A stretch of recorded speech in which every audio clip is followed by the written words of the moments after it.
Kene mambu ya doyan.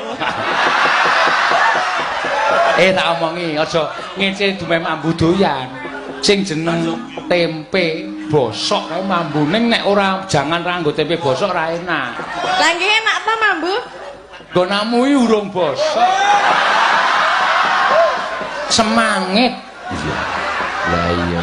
Sing penting doyan rasa omong wae. Iki kok sinden iki nek karo kowe kok iki mbok iki cacah siji iki mbok nek karo aku jan le nganu nyilakake ngrekoso nak koso nak iya ngono aja kok iki engko mesti ngudal-udal perkara nek aku latihan tak sugih gule kobis kuwi cerewete tekan dindi nganti wong sing streaminge ngerti lho nek aku streaming ngevlog kan mesti gimana Pak Seno gule kobis dengkulmu mlocot aku ya mung saka cangkeme cah siji iki Nyata Kak ngopo?